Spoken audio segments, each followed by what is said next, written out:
Good afternoon, Ralf. Good afternoon.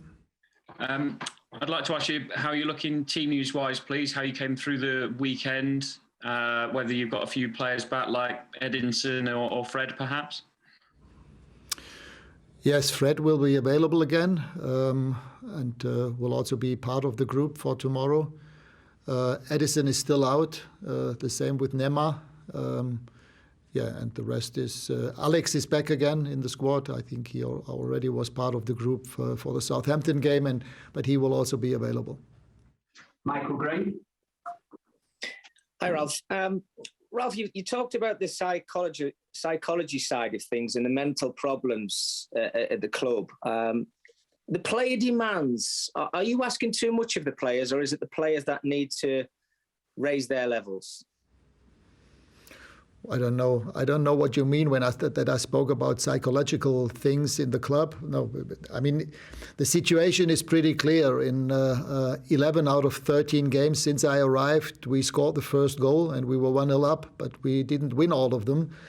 And especially in the last 3 games, it was very sad that we didn't win those games because it cost us 4 points in the league and the next round in the cup. I think it's pretty obvious that the players are getting the ideas across the pitch. With every game, it goes better. After the Wolves game, I think it started with the 2 games against Aston Villa, and since then, the players understand and feel and how and why we are doing a good job. And now it's about doing that sustainably. For an entire game and for the entire game, and this is exactly what is our next step that we have to take. The first halves in the last couple of weeks have been really good, very good. I'm more than happy with the performance that we had in the first half. We didn't concede a single goal in the last weeks in the first half. But as I said, the next step is to raise our level and to stay focused physically, mentally, tactically. We just gave away those goals too easily. If I look into all those goals that we conceded in the second half, it was just too easy, and it was also our own mistakes that we made to allow the other teams to score. Simon Stone. Hi, Ralf. I hope you're okay. You've got kind of 2 jobs at the moment. You obviously have to manage the team, but then you're going to offer advice to the club when you've finished. I wouldn't expect you to tell me any of that at the moment, but are you forming in your mind an idea of what Manchester United should be and what needs to be done in order for the club to be what it wants to be? Because clearly, however this season works out, finishing 4th in a best case scenario is not what Manchester United want. Right now, this is exactly what Manchester United needs to want, to finish 4th in the league. I think this is the highest possible achievement that we can get. There is no other things. Yes, the Champions League, hopefully to proceed into the next round in the Champions League, which is also not an easy one. But in the league currently, it's number 4. That's our ambition. This is what we have to achieve and what we are aiming at. And about next season, yes, obviously, after having been here now for 10 or 11 weeks, of course I know what it takes for next season, but it's not the time now to discuss this with anyone. My full focus is on tomorrow, and then Sunday, and then Tuesday, Wednesday, Champions League, and the next couple of weeks. And I think this is the only thing to deal with the current situation is full focus on the current squad, getting the best out of this season. And then after that, there is time to speak about next steps for next season or for the next couple of years. Andy Mitchell. Hello, Ralf. You mentioned last week about how it might be a psychological, mental issue as to why your players might not be doing as you'd hope, especially in the second half after those good first halves. You brought a psychologist in. Is this an area which he could influence? Well, what I said, I mean, this is pretty obvious. If you are 1-0 up in the last couple of games, as I said, 11 out of 13, but we only won half of them. Obviously, when you're 1-0 up and in 3 consecutive games concede an equalizer, that this also affects the mind of the players, that they say, well, we should have been 3-4-0 up or 2-0 or 3-0 up, and all of a sudden it's 1-1. That this affects also the mindset of players is obvious. I mean, they are still human beings. They are no robots, which is normal. But we should still, of course, there are two things. Number one is we have to be, more effective to score a second and a third goal and just kill the game off. This is number one, and I think we create enough chances to do that. But even if this does not happen, then just stick to the game plan, stay solid, stay tactically disciplined. And this is the other issue that we have to achieve. And this is what I mean by taking the next step.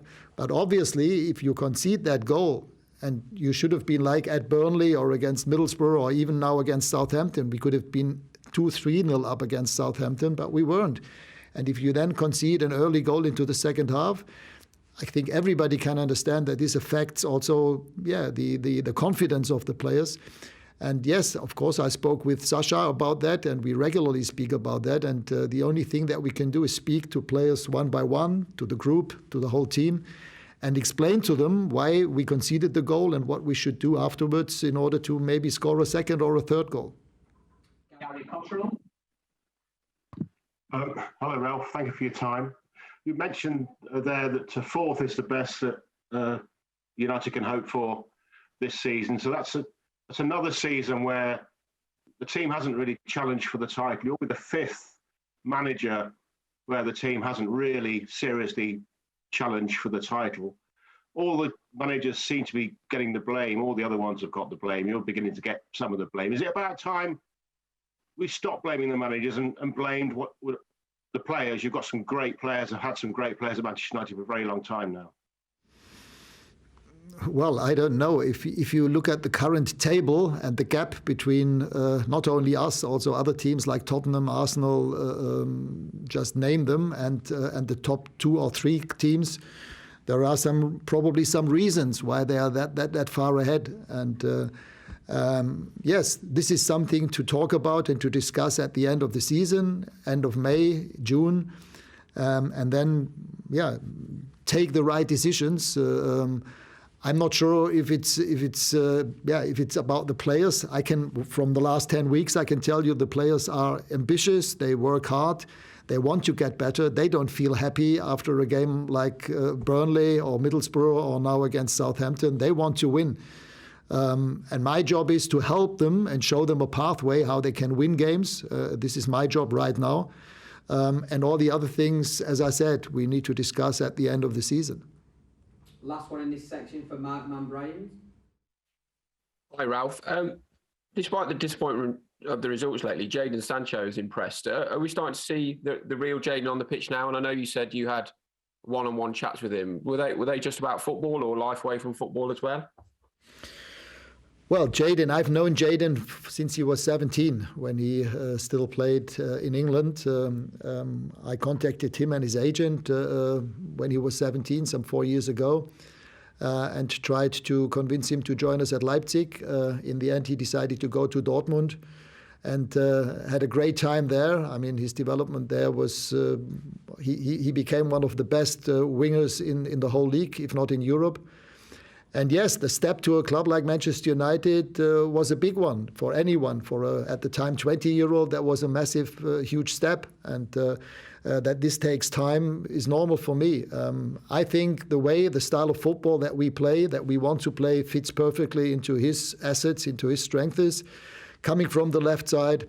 And yes, I also try to show him, give him my support, tell him that he should have a go, even in this league that is more physical and more competitive. And the same happened with other players who could or have played in those positions. And the same will hopefully happen in the next couple of weeks with a player like Marcus Rashford, who also did well in the last couple of weeks. This is what it's all about, to get the best out of players, let them play in their best possible position, and in this club also helping them to cope with the pressure, with the level of expectations that is different than when he came to Dortmund at the age of 17 or 18.